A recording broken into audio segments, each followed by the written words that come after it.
चलिए,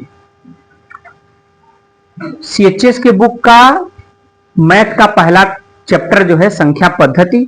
संख्या पद्धति का सबसे पहले हमको संख्याओं के बारे में नॉलेज होना चाहिए। तो संख्याओं के बारे में नॉलेज में पहला टॉपिक जो है वो है प्राकृतिक संख्याएं। ऐसी संख्याएं जिन्हें आप काउंटिंग में यूज करते हैं।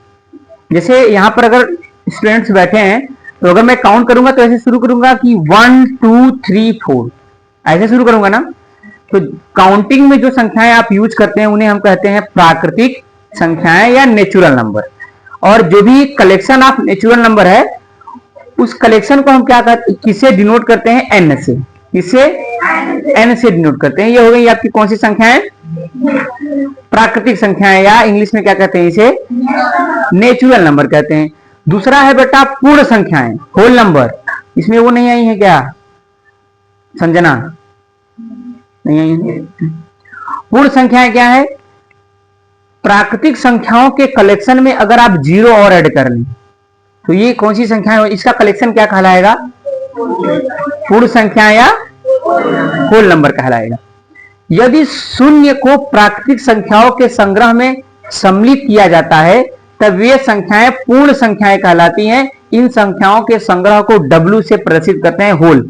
इसका जैसे n लिया गया था नेचुरल नंबर n से, इसका W से होल नंबर। समझ में आ रहा है? तो इसको हम क्या किसे शुरू कर लेंगे? जीरो से। 0 1 2 3 4, ये कौन सा नंबर हो गया? होल नंबर हो गया। नेक्स्ट है बेटा आपका पूर्णांक। क्या है? पूर्णांक।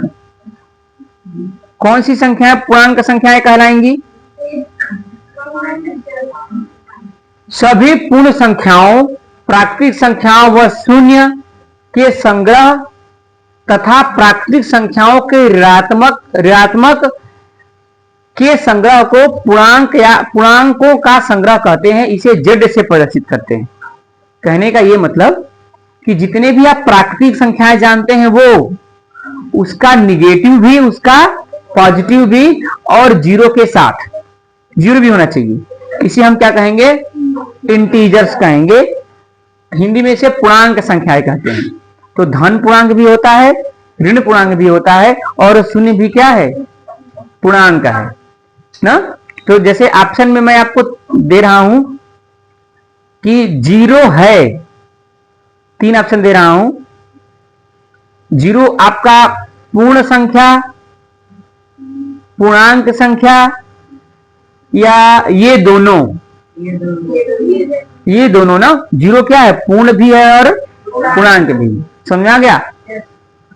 अच्छा, परिमेय संख्याएं किसे कहते हैं बेटा? परिमेय संख्याएं आप इसमें देखिए, पूर्णांक संख्याओं में माइनस इंफिनिटी से लेकर के यहां तक, मतलब -1 तक, और फिर जीरो भी इंक्लूड है। 1 2 3 4 ये सब क्या है? पूर्णांक है।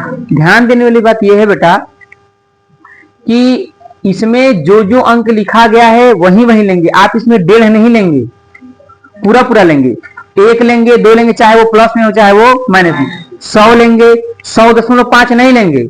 100 लेंगे, 101 लेंगे, 102 लेंगे, 107 लेंगे, ऐसे लेंगे। चाहे वो प्लस में ले लेंगे तो भी वो क्या है? पूर्णांक है, और माइनस में ले लेंगे तो भी वो पूर्णांक है, और जीरो भी क्या है? पूर्णांक है। समझ में आया भाई? अच्छा, परिमेय संख्याएं क्या है? ऐसी संख्याएं जिन्हें हम P/Q के रूप में लिख सकें, लेकिन Q जीरो नहीं होना। समझ में आ रहा है? ये परिमेय संख्याएं किसे कहेंगे बेटा? ऐसी संख्याएं जिन्हें हम P/Q के रूप में लिख सकते हैं और Q जीरो नहीं होना चाहिए, उन्हें हम क्या कहेंगे? परिमेय संख्या। अब ये बताओ तुम कि जीरो परिमेय संख्या है? 0/1 लिख सकते हैं। 5 परिमेय संख्या है? बिल्कुल है। 5 को हम 5/1 लिख सकते हैं। तो जिसको हम 1 बटे करके लिख सकते हैं उन्हें हम क्या कहते हैं? परिमेय संख्या कहते हैं। समझ में आ रहा है? ऐसी संख्याएं जिन्हें हम P/Q के रूप में लिख सकते हैं उन्हें हम परिमेय संख्या कहते हैं। 5 भी परिमेय संख्या है, 7 भी परिमेय संख्या है, 2/3 भी परिमेय संख्या है, 1/2 भी परिमेय संख्या है, और 0 भी परिमेय संख्या है। 0/, आप लिख सकते हैं। समझ में आ गया? लिखिए जल्दी से, कौन कौन सा लिखना है आपको? हाँ, पूर्णांक संख्याएं लिखें, जल्दी करें।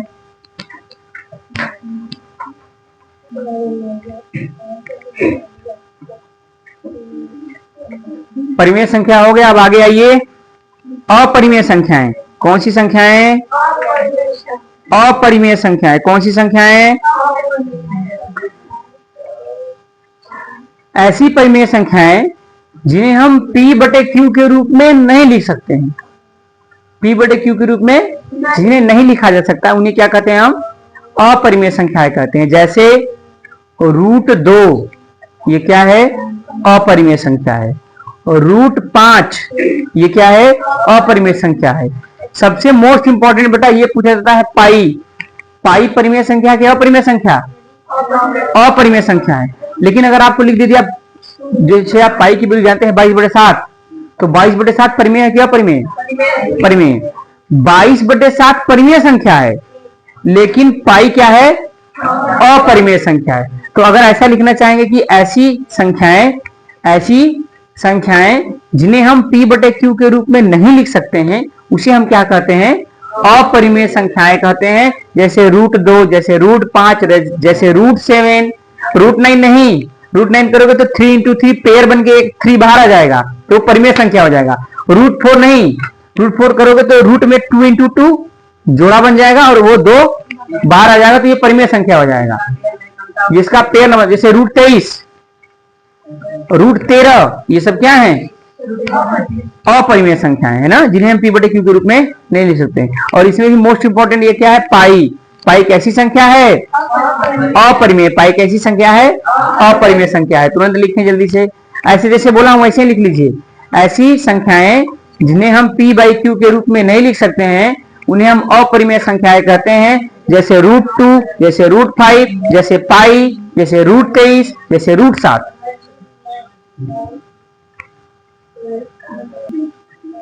अपरिमेय संख्याओं के बाद सम संख्याएं। कौन सी संख्याएं? वे संख्याएं जो 2 से पूर्णतः विभाजित हो जाती हैं, सम संख्याएं कहलाती हैं। जैसे 2, 4, 2 का पहाड़ा पढ़ दो, जहां तक पढ़ते जाओ। ये सब संख्याएं क्या कहलाएंगी? सम संख्याएं कहलाएंगी। वे संख्याएं जो 2 से पूर्णतः कट जाएं, पूर्णतः विभाजित हो जाए, उन्हें क्या कहेंगे? सम संख्याएं। प्रत्येक सम संख्याओं के इकाई का अंक क्या होता है? 0, 2, 4। जैसे हमने कहा 5332, तो 32 लास्ट में 2 है ना, तो अगर लास्ट में 2 0, 2, 4, 6, 8 अगर ऐसी संख्याएं आ रही तो वो सभी संख्याएं क्या हैं? सम संख्याएं। समझ में आ रहा है? ठीक है, लिख लीजिए सम संख्याएं। सम संख्याओं के बाद भी देख लो क्या है? बिल्कुल विषम संख्याएं ना, एकदम जस्ट उल्टा। जो 2 से कट गया वो सम संख्या है, जो 2 से नहीं कटेगा वो विषम संख्या है। लिखा है ना? वे संख्याएं जो 2 से पूर्णतः विभाजित नहीं होती हैं, विषम संख्याएं कहलाती हैं।